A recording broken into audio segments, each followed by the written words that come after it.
আগুন যে লোহাকে পানির মতো তরল করে দেয়, বলছে এর চেয়ে শক্তিশালী, বলে পানি, বলে এর চেয়ে শক্তিশালী বাতাস, বলে এর চেয়ে শক্তিশালী, বলে এটা আছে যেটা আল্লাহ আমাদেরকে দিচ্ছেন আর কাউকে দেন, আমাদেরকে দিচ্ছেন ওইটা আর কাউকে দেন। যদি আল্লাহ বলতেছে জমিনের দিকে দেখো, প্রশস্ততা দেখো, আর যদি আমাদের গ্রহের দিকে দেখেন, এই দুনিয়ার ফুটবলটার দিকে দেখেন, তো সে ৬৬,০০০ মাইল গতিতে সূর্যের পিছে দৌড়াইতেছে, ১,০০০ মাইল বেগে পার ঘন্টায় ঘুরতেছে। কিন্তু আমরা বসে আছি, বিল্ডিং ঠিক আছে, সবকিছু ঠিক আছে, কোনোটা তার জায়গার থেকে সরতেছে না, নড়তেছে না, ঠিক না? অথচ যদি ৬৬,০০০ মাইল ব্যাগে যদি সে ছুটে, সবাই উড়া যাওয়ার কথা ছিল, আল্লাহ বলে না, আমি জমিনকে বাধ্য করছি, তুমি দৌড়াও, তাতে কিছু আসে যায় না, তুমি ঘোরো, তাতে কিছু আসে যায় না, কিন্তু খবরদার আমার বন্দার গায়ে যদি বাতাস লাগলো,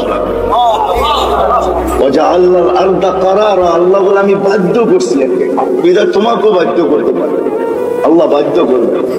নাইলে আপনি কি ভাবেন ৫ ওয়াক্ত আল্লাহ ডাকবে আর আপনি আসবেন না? ৫ ওয়াক্ত আল্লাহ ডাকবে আর আপনি আর আমি বলবো ব্যস্ত? হ্যাঁ, রোড গার্ডওয়ালাও বলে ব্যস্ত, হাট বাজার বলে ব্যস্ত, দোকান পাটওয়ালাও বলে ব্যস্ত, অফিস আদালতওয়ালাও বলে ব্যস্ত, ঘর বাড়িওয়ালাও বলে ব্যস্ত, মিল ফ্যাক্টরিওয়ালাও বলে ব্যস্ত, প্রত্যেক ব্যক্তি খেত খামারওয়ালাও বলে ব্যস্ত, প্রত্যেক ব্যক্তি যাকে জিজ্ঞাসা করবেন আজানের ধ্বনি কানে আসে, কিন্তু সে বলে আমি ব্যস্ত, ব্যস্ত, ব্যস্ত, ব্যস্ত। আসে তো কয়জন আসে? যুবকও বলে আমি ব্যস্ত, এমনকি বৃদ্ধও বলে আমি ব্যস্ত, নারীও বলে ব্যস্ত, পুরুষও বলে ব্যস্ত, সব শ্রেণীর মানুষ বলে আমি ব্যস্ত, অথচ ডাকে কে? কোন আল্লাহ? কোন আল্লাহ ডাকে? রাগ হয় না, দুনিয়ার কোন পদস্থ মানুষ ডাকলে লঙ্গির খবর থাকে না, দুনিয়ার কোন পদস্থ মানুষের চিঠি আসলে, দাওয়াত নামা আসলে, দাওয়াতের কার্ড আসলে ১ মাস আগের থেকে জামায় মাঞ্জা দেওয়া শুরু হয়। মাঞ্জা চিনেন? আমি পুরান ঢাকায় বড় হয়েছি তো এই জন্য কিছু ঢাকায় শব্দ আসবে, কিন্তু আপনাদেরকে বুঝা নিতে হবে, বাটারার মানুষ মাঞ্জা দেওয়া শুরু করে, অথচ ডেলি ৫ বার আল্লাহ ডাকে। আল্লাহ কোন আল্লাহ? আল্লাহ নিজেই বলতেছেন, আমার আল্লাহ নিজেরই পরিচয়, কোন আল্লাহ? এই জন্য আল্লাহর থেকে যখন বিমুখ হয়, ডাকার পরেও যখন আসে না, তো আল্লাহ নিজেই বলতেছে মান আরাদা আন্নি নাদাইতুহু মিন কারিব, যে আমার থেকে বিমুখ হয়ে যায়, সবকিছু পাওয়ার পরে হারায়া যায়, যুবক যৌবন পাওয়ার পরে, রূপসী রূপ পাওয়ার পরে, দোকানওয়ালা দোকান পাওয়ার পরে, হাটওয়ালা হাট পাওয়ার পরে, বাজারওয়ালা বাজার পাওয়ার পরে, অফিসওয়ালা অফিস পাওয়ার পরে, আদালতওয়ালা আদালত পাওয়ার পরে, মেইলওয়ালা মেইলে পাওয়ার পরে, ফ্যাক্টরিওয়ালা ফ্যাক্টরি পাওয়ার পরে, বাড়িওয়ালা বাড়ি পাওয়ার পরে, ঘরওয়ালা ঘর পাওয়ার পরে, সবকিছু যখন আমরা পাওয়া যাই, তখনই আসলে আমরা হারায়া যাই। আর যতদিন আমরা না পাই, যান হাসপাতালে যায় দেখেন, যার মুখে কখনো আল্লাহ ফুটতো না, এখন অসুস্থতার কারণে মাঝে মাঝে আল্লাহ যে যায় তাকেই বলে একটু দোয়া করেন, আল্লাহ যেন বাঁচায় দেয়। এরকমও লোক শত শত পাবেন। আল্লাহ বলে যে পাওয়ার পরে বিমুখ হয়ে যায়, না তাই তো আমি কাছের থেকে এসে ওকে ডাকতে থাকি আর ওকে প্রশ্ন করতে থাকি, ইলা আইন, কোথায় চললি? হাল ওয়াজাত্তা আজওয়াতা মিন্নি, আমার চেয়ে বড় দাতার সন্ধান কি তোর কাছে আছে? আমা কুনতা মা আম্মাহিনা, তুই নিকৃষ্ট একটা পানির ফোঁটা ছিলি না? ফামান জাআলাকা দামা, তোকে রক্তে রূপান্তরিত করলো তো করলো কে? ওমান জাআলাকা মুদগা, তোকে রক্তপিণ্ড বানাইলো তো বানাইলো কে? ওমান জাআলাকা ইদামা, তোর কঙ্কালটা তৈরি করলো তো করলো কে? ওমান কাসা আলাইহি লাহমা, এর উপর এত সুন্দরভাবে গোশতের আবরণ চড়াইলো তো চড়াইলো কে? বল।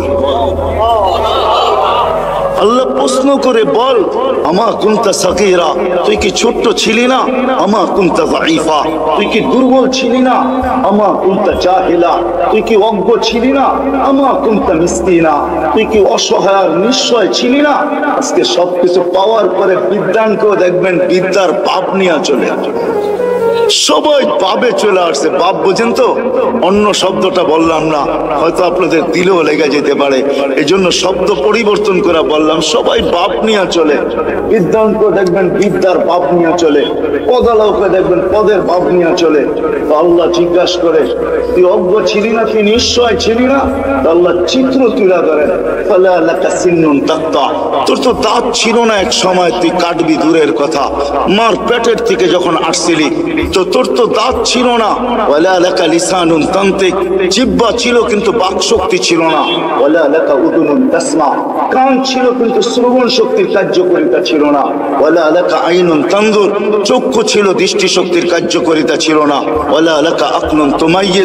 মগজ ছিল ভালো মন্দ বুঝার মতো ক্ষমতা তোর ভিতরে ছিল না। দিল ছিল একটা ছোট, কিন্তু চিন্তা কি জিনিস তুমি জানতে না। হাত ছিল ধরার ক্ষমতা ছিল না। পাও ছিল কিন্তু চলার ক্ষমতা ছিল না। তারপরে আল্লাহ প্রশ্ন করেন, আলাইসা কাযালিক, এরকম কি ছিল না? কি বলেন? হ্যাঁ, এরকম ছিল না? আল্লাহ বলে ফাকাত তাতাহাররাক, তুই নড়াচড়াই করতে পারতি, আর কিচ্ছু না। তোকে এই পর্যন্ত আমি আল্লাহ পৌঁছাচ্ছি। কে পৌঁছেছে? আল্লাহ বলে কিভাবে পৌঁছাইছি এটাও দেখ। তোর অস্তিত্ব হইতে দেরি আমি তোর মার সিনার ভিতরে দুইটা পিওর দুধের ঝর্ণা জারি করতে দেরি করে, যার বিকল্প কিয়ামত পর্যন্ত কেউ পাবে না। হতে পারে দুধ বড় দামি দামি আছে, ডাব্বার দুধ বড় দামি দামি আছে, কিন্তু মার দুধের বিকল্প নেই। আপনি যত ব্র্যান্ডের দুধ বলবেন আমাকে বুঝাইতে হবে না, রাগ হবেন না। ব্র্যান্ডের যত দামি দুধ ডাক্তার লেখক না কেন, মার দুধের কোনো বিকল্প নেই। আল্লাহ বলে হাত রাখি শীতা, শোন শোন, শুধু এখানেই শেষ না। শীতের ছোঁয়া লাগতে দেরি আমি আল্লাহ কুদরত দিয়ে গরম করতে দেরি, গরমের ছোঁয়া লাগতে দেরি আমি ঠান্ডা করতে দেরি করি নাই। এইভাবে তোর ভিতরে আমি ঢুকাইছি। শুধু এইখানেই শেষ না, চাল তুলে হানানা, তোর জন্য আমি সবার দিলের ভিতরে ভালোবাসার চাল বুনছি। নাইলে তুই যে কষ্ট দিছিস মাকে, মা তো উচিত ছিল তোকে নিক্ষেপ করা, বাহির হইতে দেরি ফুটবলের মতো নিক্ষেপ করা দেরি হতো না। কেননা মা যে কষ্টকে সহ্য করছেন, কোরআন বলতেছে ওয়াহনিন আলা ওয়াহনিন, এমন কষ্ট স্তূপের একটার উপরে একটা পাহাড় বানায় দিছেন কষ্টের। তারপর ওই কষ্ট বুকে ধারণ করছেন আর মুস্কি মুস্কি হাঁটছেন। সবাইকে যদি জিজ্ঞাসা করে হাসো কেন এত কষ্ট, বলে শুধু চেহারা দেখতে দাও, কষ্ট বলতে দেরি হবে না। ইমাম গাজালি লেখছেন, যদি যান্ত্রিক রূপ দেওয়া যেত মার কষ্টকে, কসম খোদা, টেকনোলজির যুগে যদি কোনো মা বাচ্চাকে যখন পেটে রাখে, ওটাকে যদি টেকনোলজির মাধ্যমে কোনো রূপ দেওয়া যেত আর নিক্ষেপ করা যেত কোনো কঠিন পাথরের পাহাড়ে, তো ইমাম গাজালি লেখেন লান শাক্কাল জিবাল, পাহাড় টুকরা টুকরা হয়ে যেত। আল্লাহ বলে আমি ভালোবাসার তুফান চালাইছি তোর মার দিলের ভিতরে, যার কারণে ভালোবাসার তুফান আর বন্যার কারণে তোর মা সবকিছু সহ্য করছেন, কিন্তু তোকে কিছু হইতে দেন নাই। বলে ভালোবাসার মাত্রা কতটুকু ছিল? বলে ফালা ইয়ানাম হাত্তা তানাম, তুই না খাইলে আমি খাইতেও দেই নাই। ফালা ইয়ানাম হাত্তা তানাম, তুই না ঘুমাইলে মা বাবাকে আমি ঘুমাইতেও দেই নাই। কিন্তু তুই তো ছিলি অসহায়, তুই এটাকে কাজে লাগাবি কি করা? এই ভালোবাসার সমুদ্রে মাঝে মাঝে তুফান উঠাবি কি করা? এই জন্য তুই আসতে দেরি, আমি তোকে কান্না শিখাইতে দেরি করি নাই। ওটা কান্না ছিল না, ওটা জাদুর বাঁশি ছিল, জাদুর বাঁশি। এটা হেমেলিনের বাঁশি ছিল, এটার ভিতরে জাদু ভরা ছিল। এই জন্যই তো হাদিসের শব্দ ফালাম্মা বাকাইতা সাইলাইকা জামিয়া, তুই কান্না সুর তুলতে দেরি, সবাই তোর দিকে দৌড়াইতে দেরি। দাদা যত বড় পীর হোক আর গৌস হোক আর কুতুব হোক, নাতির কান্না যখন কানে যায় না, ভিতরটা ফাটতে শুরু করে আর দৌড়াইতে শুরু করে। কাঁদে তো কাঁদে কেন?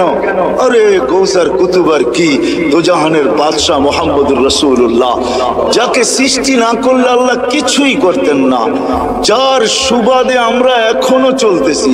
নাইলে আল্লাহ আমাদের চালানের কথা না, আমাদেরকে চালানের কথা না, এক কদম আমরা চলার কথা না। শুধু চলতেছি তো ওনার সুবাদে চলতেছি, ওই নবীর সুবাদে চলতেছি, কারণে চলতেছি, ওনার সাথে অঙ্গীকার, এই জন্য চলতে পারতেছি। নাইলে আমাদেরকে চালানো পালানো পালা এটা আল্লাহর কোনো প্রয়োজন ছিল না। কি বলেন? হ্যাঁ, বড় আমাদেরকে পাললেই আল্লাহ, নাউজুবিল্লাহ, আল্লাহর আল্লাহিয়াতের ভিতরে